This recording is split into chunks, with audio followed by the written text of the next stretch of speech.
Breaking news చూస్తున్నాం. సైఫ్ అలీ ఖాన్ పై దాడికి సంబంధించి సంచలన విషయాలు బయటకొచ్చాయి.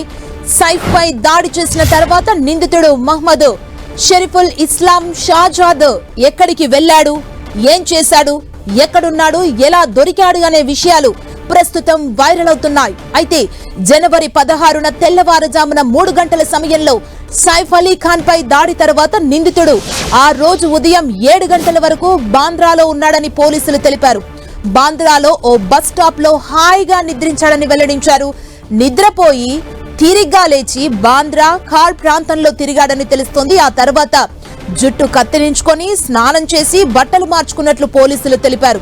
ఆ తర్వాత బస్ ఎక్కి వర్లి చేరుకున్నట్లు పోలీసులు వెల్లడించారు.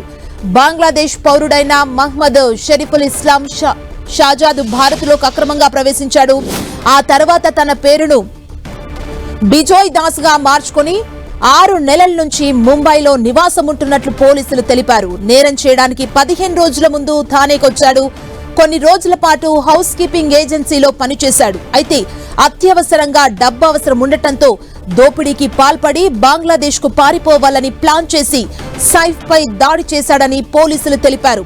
సైఫ్ పై దాడి చేసిన నిందితుడు మహమ్మద్ షరీఫుల్ షాజాద్ ని పట్టుకునేందుకు సుమారు 300 మంది పోలీసులు శ్రమించారు.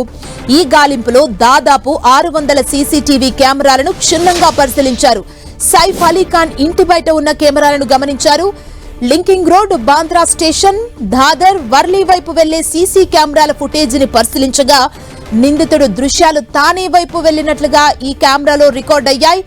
దాదాపు అన్ని సీసీటీవీల్లో నిందితుడు కాలు, షూల ఆధారంగా గమనిస్తూ అతని కదలికల్ని పోలీసులు కనిపెట్టారు.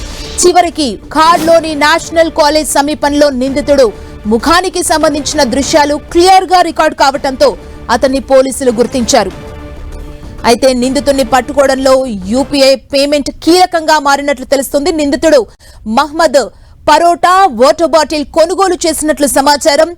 ఈ నంబర్ ని తెలుసుకున్న పోలీసులు అతని లొకేషన్ ని ట్రేస్ చేసి థానేలో ఉన్నట్లు గుర్తించారు. పోలీసులను చూసిన మహమ్మద్ షరీఫుల్ అక్కడి నుంచి పారిపోవాలని చూడగా ఒక్కసారిగా చుట్టుముట్టి అదుపులోకి తీసుకున్నారు.